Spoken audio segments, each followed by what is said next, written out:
Stephen, welcome. Thank you so much for joining the Twitter space. I know you have a lot on your plate and a lot to do, so your time is greatly appreciated. And I'm happy to have met you in person at ETH Denver, which is where we kind of got on the same page and scheduled this. So, can you give us a little background, on yourself and what you were doing prior to Offchain Labs? How did you develop an interest in the crypto space? And kind of what led you to focus on layer two scaling solutions for Ethereum mainnet? Hey, absolutely. Yeah, thanks for having me here. Offchain Labs, Arbitrum really grew out of Princeton University. So myself and my co-founders were all at Princeton in one capacity or another. I have my PhD from Princeton.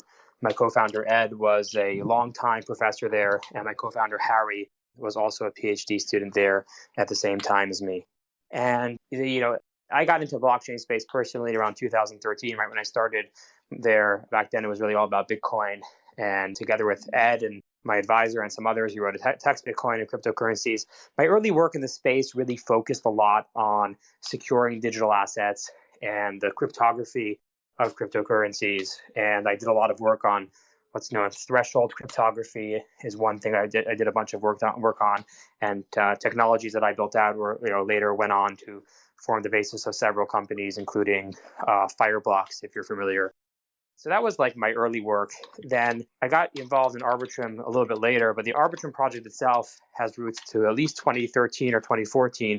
And in fact, if you look on YouTube, you'll find a 2014 video, the January 2015 video, the earliest mention of Arbitrum, and that's from a Princeton fall 2014 class project. And that project was led by my co-founder, Ed Felton. It was an undergraduate project at the time. And the reason why I love to say this, and I repeat it often, is because that actually predates Ethereum. Of course, we're at layer 2 for Ethereum. We've been thinking about scalability for a very, very long time, even before Ethereum was launched, because we always believed in the power of smart contracts. As Ethereum actualized and brought to people, we realized that there would be scaling issues. So we've been thinking about this very, very early on. And it was around 2018 that we moved from an academic project. We had a published paper in a top academic security conference, and we launched Arbitrum as a commercial venture. We said, hey, this is really, really important, and we want to be the ones to build this out and continue developing it, because that's the way it goes. If you look back at our paper from 2018, it looks primitive today compared to everything we figured out since. And I'm pretty sure that if in 3 years from now we look back at what we have today, I'll probably say the same thing. So that was basically how I got into this. I've done a bunch of other work related to cryptocurrencies as well, but that's basically the path to Arbitrum, as well as meeting my co-founders and founding the company. Yeah, it's incredibly interesting that the idea for Arbitrum, or rather Offchain Labs, predated Ethereum, and I guess because block space is a kind of a common component of both systems, where block space is limited, so that the solution for making it more limitless, kind of you started brewing some ideas of how to do that. I didn't know that. That's very interesting.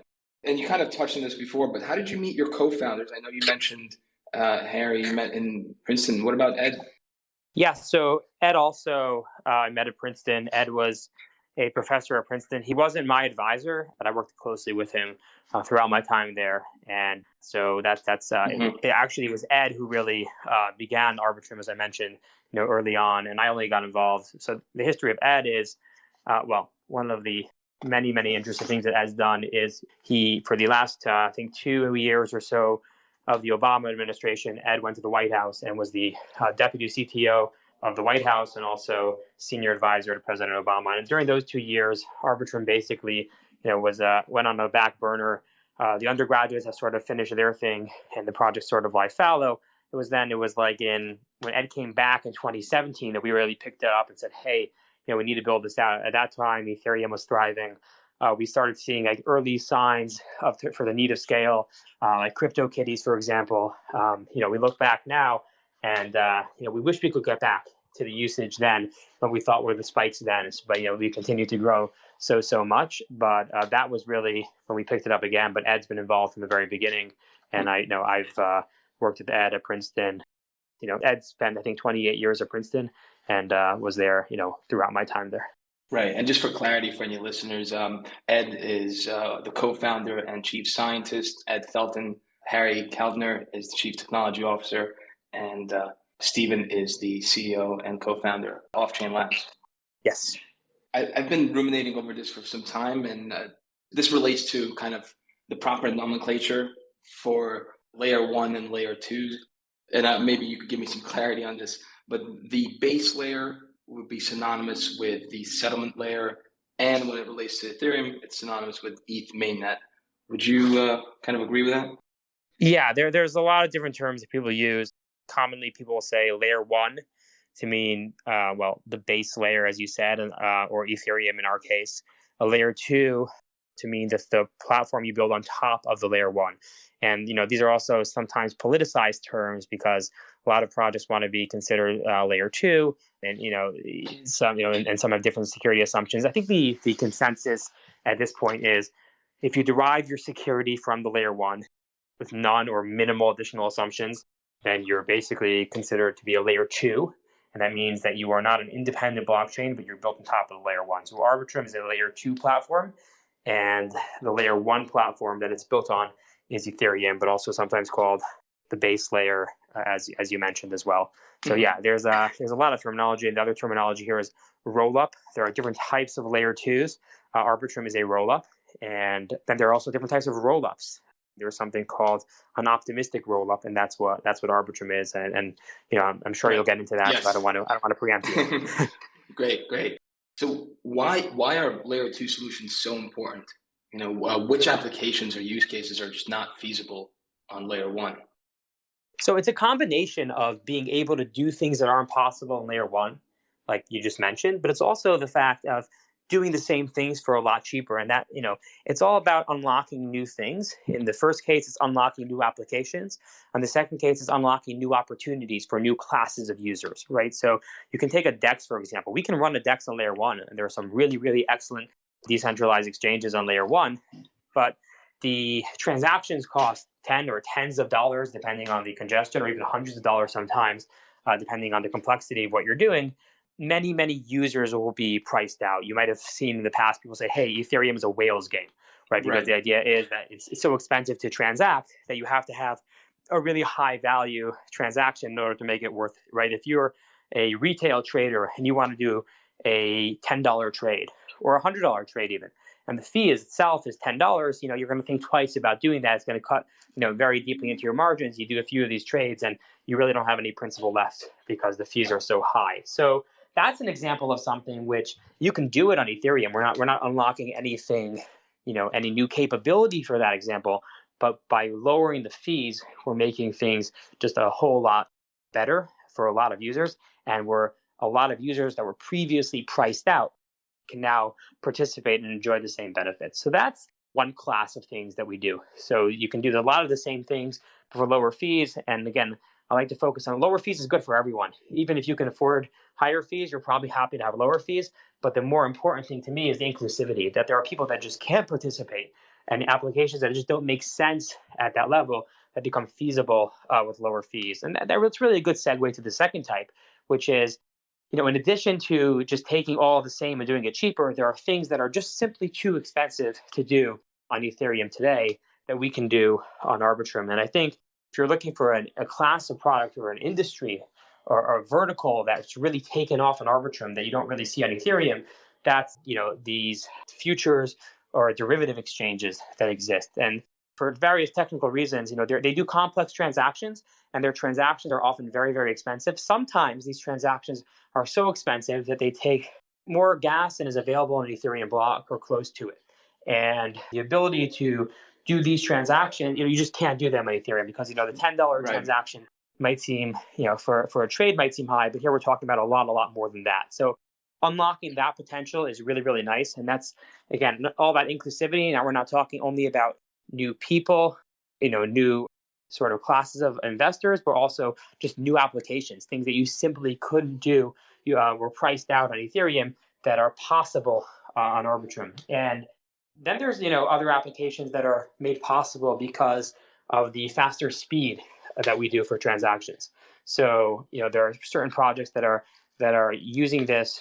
I had a call last week with a project called Hashflow, and they're giving OTC trades, direct quotes from market makers on the blockchain, and they need a very, very tight time margin. So the fact that Arbitrum gives faster confirmations also enables new possibilities, and you can do things more efficiently that you couldn't do previously.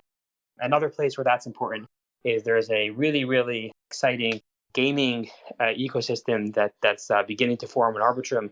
We're seeing some really cool things, for example, in the Treasure Down Bridge world. And for gaming in general, speed, I think, is very, very, very important, particularly as the games become more complex and games that currently exist and have big user bases move to the blockchain. Having transactions that are fast is very, very important. If you're playing a game, the last thing you want is to do something and then the spinner shows up on the screen for 15 seconds or 10 seconds or 30 seconds, right? That's not a very good user experience. So having a better user experience for the fees as well as the speed really, really enables lots of different applications where the blockchain is almost in the background, right?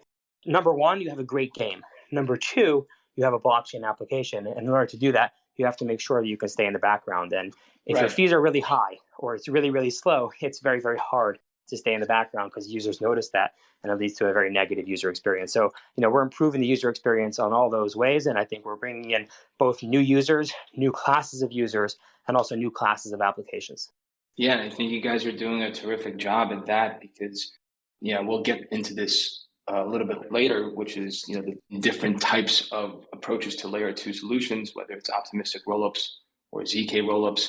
But really, there's also kind of like an ecosystem and technology combination that allows a layer two to thrive, right? The reality is that a project's decision that's ready to build on layer two is not solely based on the technological implementation of the layer two or the rollup, but really it's kind of like the network effect of all the projects and users that are already on the layer two solution, which in your case, in Arbitrum, holds a dominant market share measured by like total value locked at 2.9 billion or over 50%. And that's incredibly important because even coming from a project myself, DeFrag, which is a lending protocol for NFTs, as we make these design decisions, we consider many important factors, one of which is where are the users? Because without the users, you can't get the appropriate feedback that every new project desperately needs to build forward. And I think that Arbitrum has become a great place for that. As you mentioned, Treasure DAO, along with many other projects, are building atop your layer two solution. So you kind of want to go where the users are going, not necessarily just make a decision where to build solely on the technological kind of implementation of how the rollups are done. Absolutely. The most important part of our ecosystem are the users. And, we're very fortunate to have a really, really strong base of users and also a strong base of developers, right? And these feed into each other, right? The developers, bring the great experiences that users can come and use. And probably the most important thing in the blockchain space and smart contract, or the most interesting thing to me, I should say, is the composability. So it's also just a fact that you want, if, for example, take DeFrag, a lending platform for NFTs, it's also important to have a good NFT scene on the platform that you launch on, right? And that's exactly a small aspect of composability, and also you're providing liquidity. So having lots of liquidity on the chain is important, and interacting. And I'm sure there are many much more complex interactions that you can have with potentially other lending markets or dexes, etc. And this is like the coolest thing about DeFi is that you can take these different applications and stack them together like Lego and build higher level. We're seeing this today where derivative platforms are tapping into the liquidity, for example, on dexes. And, it's a simple example, but time and time again, there's this deep dependency graph. So it's really, really important to have the whole ecosystem. And once upon a time, I think, I used to hear one of the biggest fears that people had about L2 adoption was the coordination problem, which is like, you can't just have one app go over and now that's on L2. It doesn't work. You sort of need people to move en masse, right? You can't have just the DEX. It just doesn't work. You can't have just the right? You need all the different pieces. And part of it's because you need the different building blocks. Technically, part of it's because you need an ecosystem that will attract users. And I think one thing that was very, very important to us in the way we launched with a fair launch strategy, which said, we don't care who you are welcome to launch an Arbitrum. We'd love to support you. You might be the biggest project on layer one.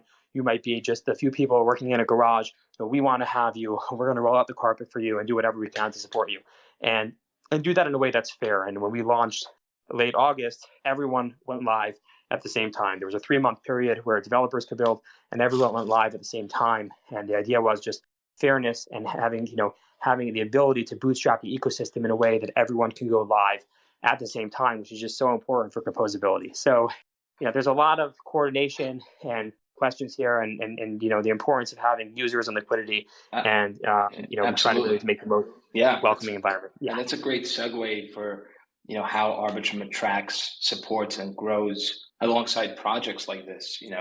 How important is the development of these projects that potentially can bring along with them hundreds of thousands of new users to L2s and Arbitrum specifically, and to any project that's currently deciding which layer 2 solution is right for them. What are the main points that you would convey to them? Great question. Yeah, firstly, the developers and the users are, like I said, the most important thing in our ecosystem, and everything we do is really just to set the stage for that, innovation, right? We don't do anything really on the application layer. We just try to set the stage where developers and applications can thrive and users can thrive and come and have a great experience with these. And if I were talking to a project that's considering launching Arbitrum, and I do this all the time, I would focus on the low fees that we have and the fast user experience. And, that's really, really important almost across the board. But the other thing that I would, focus on is, like you said, the ecosystem that we have. But, there are other solutions, that have low fees and a nice ecosystem. I think the most important thing that I would try to hone in on is the security aspect. And that's where, we're big believers in Ethereum security. There's a reason why we're building a layer 2. We think it's critically important to scale without sacrificing the security of Ethereum. And we think we do a very, very good job. And that's our most important thing, is providing the security to users. And it's a hard thing to sell, to be honest, because you say to someone like, oh, we're secure, but then they say, well, until it breaks, it's hard to argue that it's broken. Of course. And we hope that, these projects, well, the last thing, we're not hoping for that any of these things ever break. We're not hoping, that any of our competitors are hacked or anything like that, right? We would never want that. But we do believe that there's value in having the decentralization and security of Ethereum. And it works until it doesn't work. It's a hard thing to sell, but I think it's hard to understate the importance of security, particularly as we pour more and more value into this ecosystem. And I don't think that's going down anytime soon. I think more and more and more traditional industries are coming to the blockchain space. There'll be more and more value that's dependent on this infrastructure. So coordinating around a high security solution and not compromising on the values of Ethereum and the security of Ethereum, I think, is important. And the last thing I would highlight to a project, and this applies to really anyone listening today that might be in this category of sort of trying to figure out where you want to launch, is we're there to support you all along. Like I said, we had a fair launch strategy from the very, very beginning. We do what we can, be it co-marketing, be it getting on a Twitter space, really trying to push you out and help spread the word and help connect you in our ecosystem to other projects. We don't play favorites, or if we do this for everyone, but we really try to create the most welcoming ecosystem for everyone. And potentially, I guess, just one more point that I would stress. I think I said the last one was the last one, so I lied there. One more point is the importance of onboarding is also a big part of user experience. How do you get funds onto Arbitrum or onto another layer 2? And of course, there's the Arbitrum bridge, and there's the analog layer 2 bridge, and there's some great third-party bridges as well that really do an excellent job in doing this with a great user experience. Arbitrum is also, I believe, the only layer 2 with centralized exchange integrations, and we have many of these. Notably, we have Binance, FTX. What that means is if you're an FTX or a Binance user, or Huobi, OKX, Crypto.com, etc., a Bybit, you can go directly and say, hey, I want my ETH on Arbitrum, and they'll just send it to you on Arbitrum directly. And if you're a developer thinking about making the best experience for your users, these centralized exchange integrations are very, very, very important, because there are a lot of different types of users out there. Some of them prefer to keep their money on Ethereum and use the decentralized exchanges and the decentralized bridges, and there are great solutions there. But there's also, you want to include those who are more comfortable in centralized exchanges, and we think that's also a very important aspect of our ecosystem. That's a very important point. And for those users that might not be as savvy, seeing the message not on the way into Arbitrum, but on the way out, where it takes a week or more to get the funds back. That could be a terrifying message. And having them integrate into centralized exchanges, makes that message less pronounced and encourages new users who are not as savvy to onboard to Arbitrum and use all the tools and projects that are available. Absolutely. And if you're, these bridges that I alluded to, like Connects, like Hop, like Seller, there are lots of them, and you can look at our portal for a full list. And these exchanges basically, they bypass this for you. You can withdraw, if you have an ETH on Arbitrum, you can withdraw to FTX immediately, deposit in FTX immediately, then immediately withdraw back to ETH Layer 1. Similarly with Hop or Connects or Seller, etc. And these are really, really important usability things, because the average user cannot be waiting a week. There are many, many bridges and exchanges that just do that for you and say you want your money immediately, be it on the exchange, be it on Ethereum, you can get it immediately. And actually, here's some alpha. I just tweeted a few minutes ago promising some alpha. So here you go. We have a brand new bridge coming quite soon, which is going to make this a lot easier. Part of the problem is, the way I see it, the reason why some users are still experiencing this 1 week delay is because they're coming to our native bridge. And they're doing that for a reason in which they trust us and they know this is the Arbitrum bridge. And it's a great reason, right? They're like, well, I don't know about this third party, but I can trust the Arbitrum team. Right. This is their official bridge. And the native bridge today exposes you to that 1 week delay. We have a really nice, clean update coming along, which will enable users to use fast bridges. But the reason why it took us so long to get there is really the principles we had all along. I mentioned the fair launch. And we said, well, how do we do this? We can just pick a certain bridge and integrate them and say, here's a fast experience. But then we're sort of taking sides in this industry, and we're sort of putting one competitor among another. And that was basically against everything that we believe in and want to do. So then we said, hey, how do we do this in a way that's fair, that really exposes users to the variety of options in a way that's usable, so they can get their fast experience, but we're not sort of playing favorites. And we have a really great team that thought hard about this question. It might seem like a simple question, but it's actually really hard to get right. And these are the things that we spend a lot of time thinking about. So you'll see a really cool new bridging experience in Arbitrum, where we're able to push users to fast exchange options, but also make sure that we're giving all the different various bridges and exchanges, etc., fair treatment. That's awesome. I love it. Looking forward to it. So this leads to an important topic, which I wanted to personally get some clarity on as well. Kind of the more you read about various different options for layer twos, the more you discover that you don't know all the intricacies. So I'd love to use this opportunity to discuss two main layer two approaches, which one is the optimistic rollup and the other is the ZK rollup, the zero knowledge proof. Can you please summarize both and talk about the differences as they relate to transaction costs, security, developer adoption, and interoperability? Absolutely. The first thing I'll say is there's a lot of people and a lot of really smart people and really great teams in the space building things. And, in a very real way, there's a trade-off space. And, we believe that we're doing the right side of the trade-off, and we're exposing the best technology to users. But, definitely nothing negative to say about any other teams that are really doing very important work as well. But let me sort of get into the different options that there are and sort of try to explain what Arbitrum does compared to other solutions, etc. So you mentioned ZK rollups and optimistic rollup. So before we go into the ZK versus optimistic, let's just say, what is a rollup? What are the features that all rollups share? And I think for that is basically Ethereum has a limited capacity. And we can't get past that limited capacity. But what we can do is we can say, how do I use that capacity more efficiently? How do I get more mileage out of the fixed capacity of Ethereum? And the way we do that, and by we I mean all rollups, is you say, well, let's only put the most minimal amount of data you need on Ethereum and take all the execution, actually executing and doing transactions, take all that computation and storage off chain. So what you do is you put compressed data on Ethereum that allows you to know the inputs, know exactly what you're supposed to compute, know exactly what you're supposed to store. So from the data you put in Ethereum, you can reconstruct everything on Arbitrum. But the actual computation, the actual execution happens off-chain. And now the big question is, and I'm saying Arbitrum here, but again, this is all rollups. They take Ethereum and they put a very condensed representation of the data there, and then they do the execution and do the expensive stuff off-chain. But the thing is, we're not done here, because what happens off-chain, remember, we want the security of Ethereum. So we want Ethereum to vouch for the correctness of what happened off-chain. You want Ethereum to say, hey, you didn't do that computation in Arbitrum, but I, Ethereum, am saying that I'm confident that's correct. And that's how you get the security of Ethereum. And the easiest way to have Ethereum do this is just say, hey, Ethereum, do you want to just run everything on Ethereum?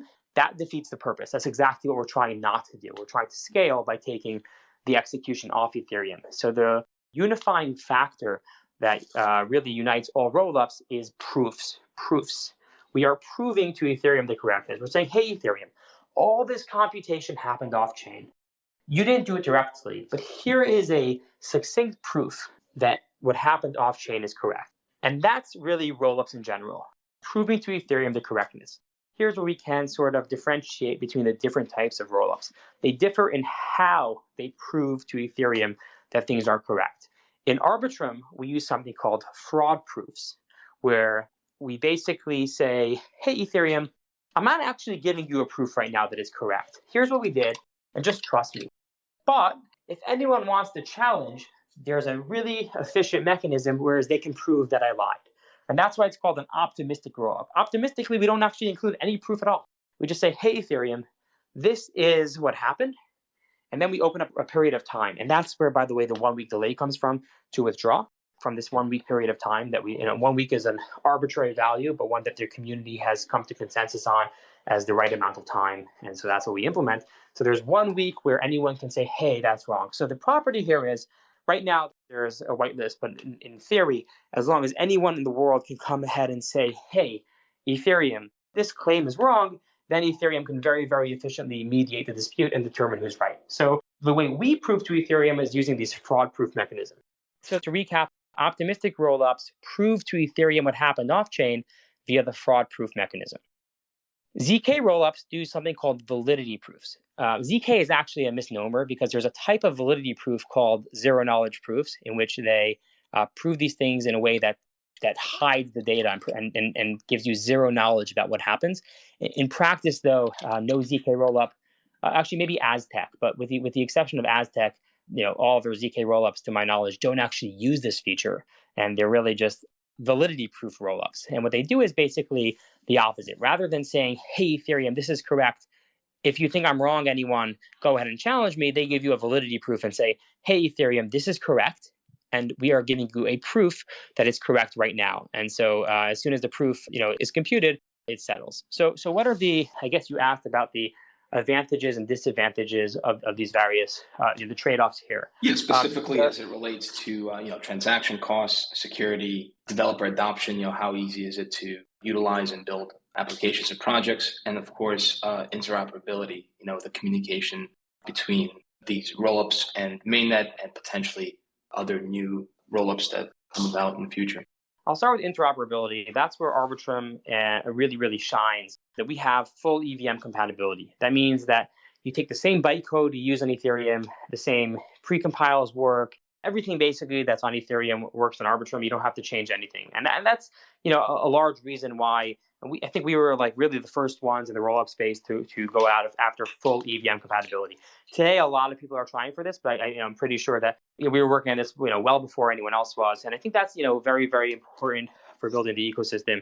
Just saying to developers, you don't have to rewrite your code. You don't have to redo security audits. You don't have to learn a new language or a new paradigm.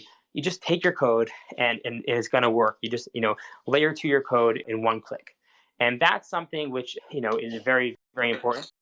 Yeah, and reducing the friction to start a project. Exactly, and people get confused there. We can have merits. Like some people say, well, my language, or our paradigm is actually better, and it's we can argue that point if you want. Maybe it is, maybe it's not. It doesn't matter. It matters what developers know, what developers are used to. Also, the code that's written, right? So much code exists in Solidity and EVM languages that just doesn't exist.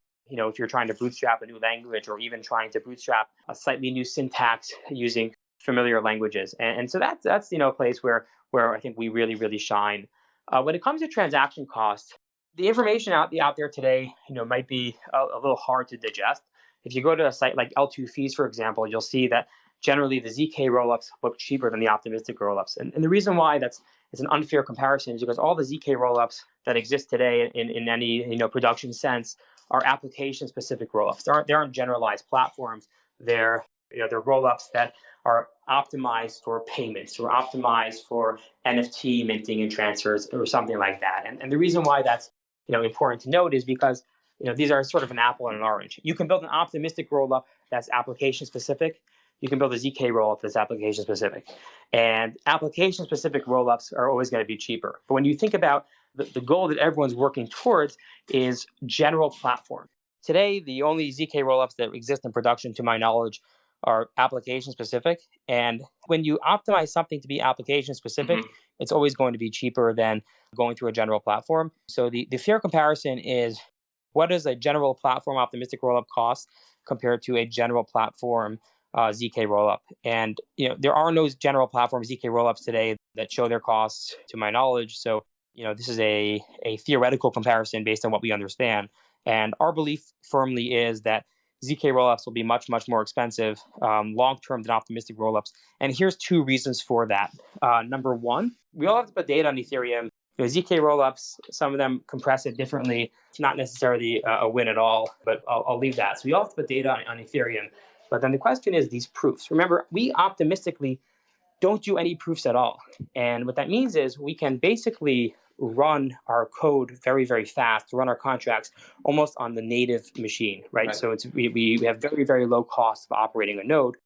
For ZK rollups, the hidden variable, the thing that doesn't show up on chain, that's quite expensive, is the cost of proving, the cost of actually creating this proof. And in order to do that, the technology that we have today doesn't allow you to go and prove something over the EVM or prove something over a regular virtual machine or regular instruction set. It requires you to compile down into what's known as circuits or constraint systems and then prove over these. And there's generally, quite a high overhead to both compile your high-level code into these constructs, as well as a high-level overhead for proving. And without specific benchmarks, suffice it to say that there are several order of magnitudes. And you remember, the difference is, in the happy case in Arbitrum and optimistic rollups, we don't have to create these proofs at all, and we can run basically natively, whereas you have to go through these much more expensive constructs. So, the fact that it doesn't have the sort of compatibility of Ethereum, there are many teams that are working towards a ZK EVM-like construct, but generally there's a long list of asterisks of the things that it doesn't support because they're not really going through the EVM directly. They have to go through the circuitry, and there are things that are just very, very inefficient in that computing model. That's number one, but also the cost, the fact that we don't have to do proofs in the happy case, whereas they have to do proofs, and their proofs are so expensive compared to ours. And again, just to reiterate my first point, we have a lot of respect for these teams. There are some really, really great teams out there working on ZK proofs. I'm personally excited to see the progress that they'll make, but the state that it is today is optimistic rollups are much more compatible and fully existent today. We don't have a general purpose ZK rollup, certainly not one that supports the EVM. And our belief firmly is that if and when this does exist, it's going to be for the long term a lot more expensive. But that's not to say that the teams here aren't doing very, very important work in looking into these problems and looking how to optimize them. And then just for fairness, the one place where ZK rollups have a benefit over optimistic rollups is when it comes to this 1 week bridging delay, right? So in the native bridge in our protocol, there's a 1 week delay. That's a delay that allows anyone to submit a fraud proof.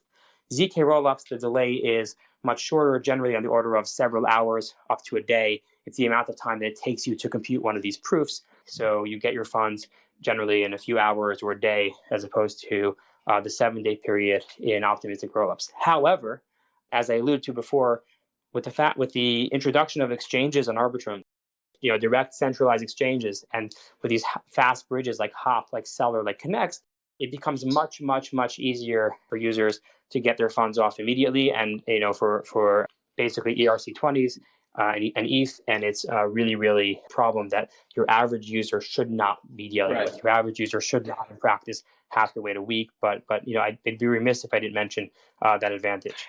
Yeah, no, it's one important point is just for any new project, the bandwidth to learn all these new components as opposed to having something that's more interoperable with Solidity as language. It cannot be understated. One of the last points is the security. Can you summarize and underline the differences in security of an optimistic versus a ZK proof? Absolutely. There's always implementation details and, are there implementation bugs? That's a point which, we have to, when I analyze the security, I'll assume that both of these are perfectly implemented according to their spec. Although before going there, I will note that I do think that what we do on a protocol level is a lot easier for many developers to read our code and understand.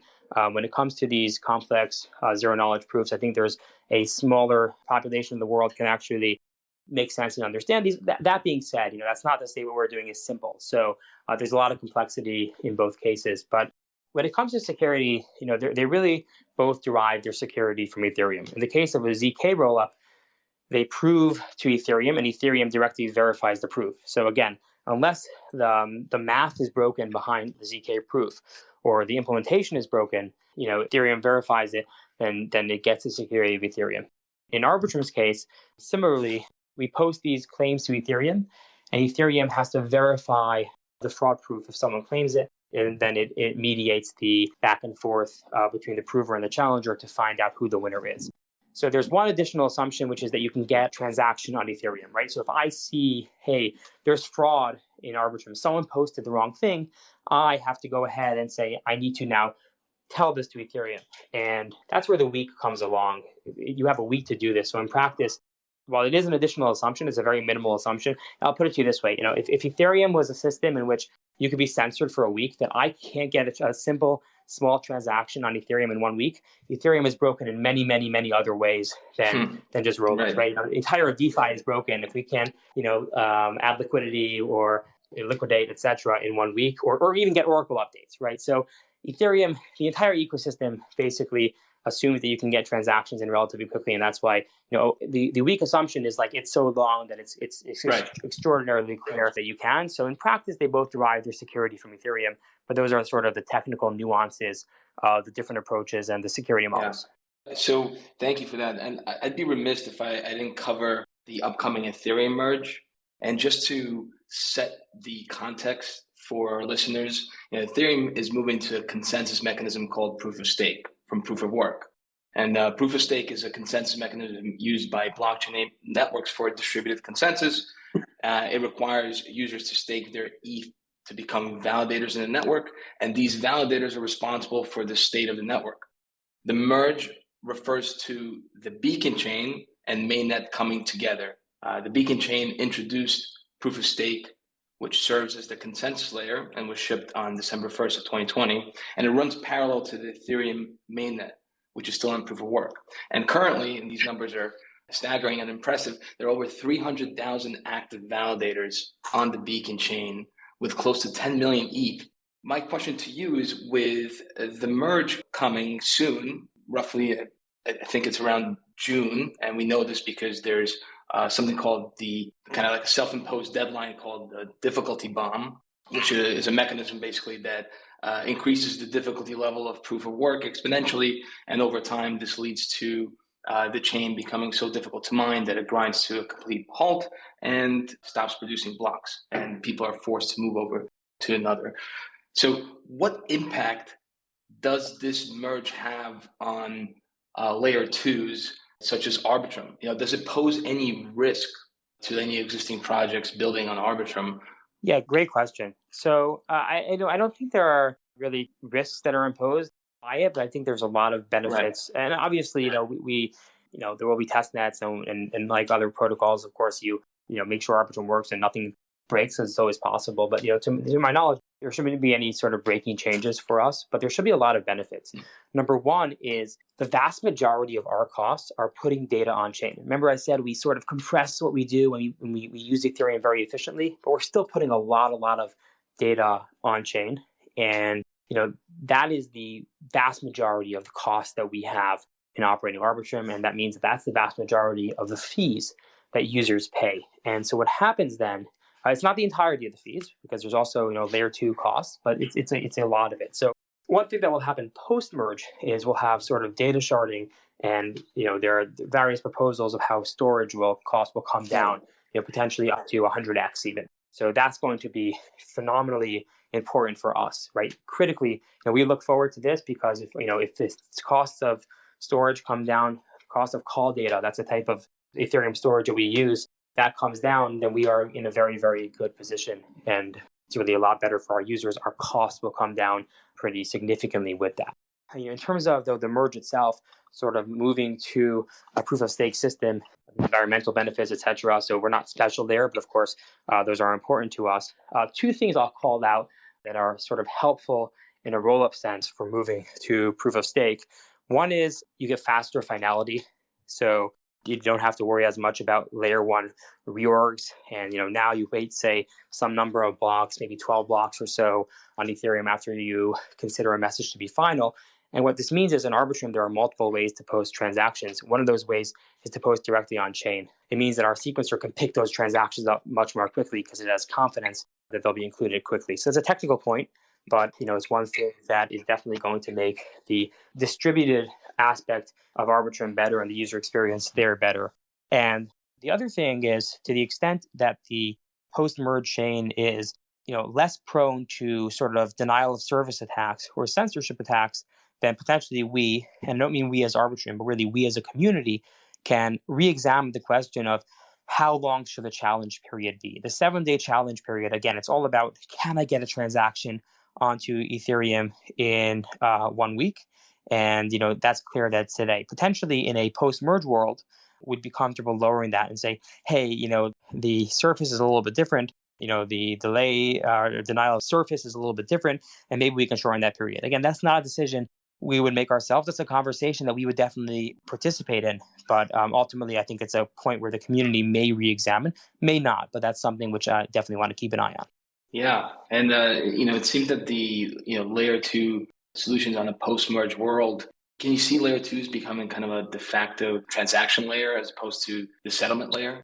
From a technological standpoint and from a settlement standpoint, things become secure and fast enough where a design decision to go anywhere but the layer two becomes kind of silly for a project. I think so. I mean, obviously I'm biased and I want to think so. So take everything I say with a grain of salt, but I'll give you my reasoning for it.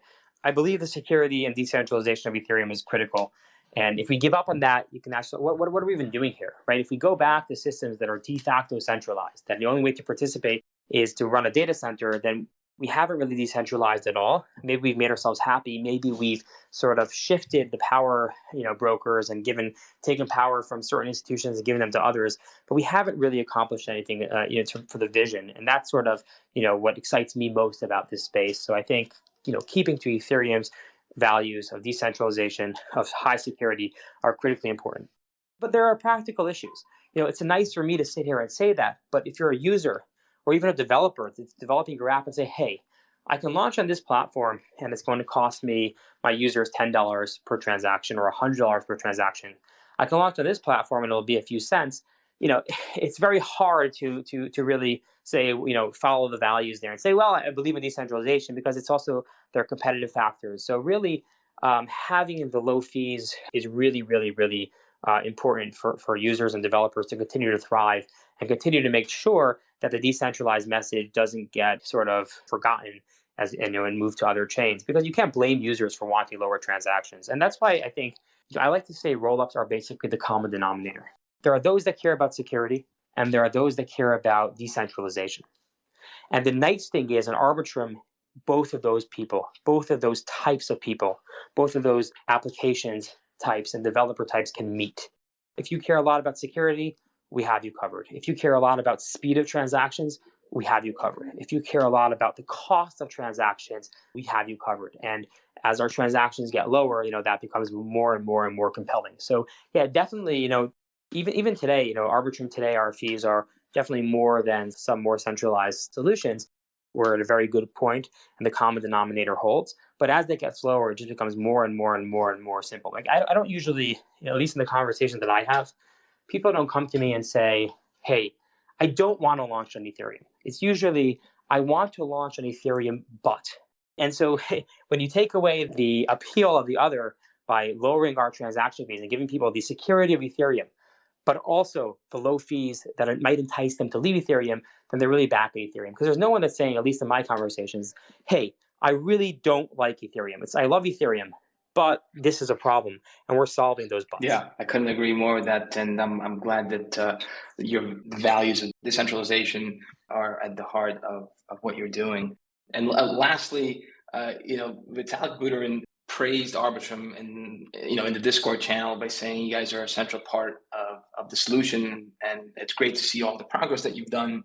First of all, how did that feel? Was it like a sign that you were on the right path and that your team was on the right path? And secondly, what's your relationship like with Vitalik now and the Ethereum contributors between the Arbitrum team and the Ethereum team? What's the communication like? Yeah, excellent question. Thanks. It was definitely a very important moment for our team. Hearing that from Vitalik, and so the context there, which may be unknown or forgotten to users, it was at a time where there was a public conversation that was very negative on some of the Ethereum scaling. So to sort of ground us and remind us that there's people care about what we're doing, particularly people like Vitalik.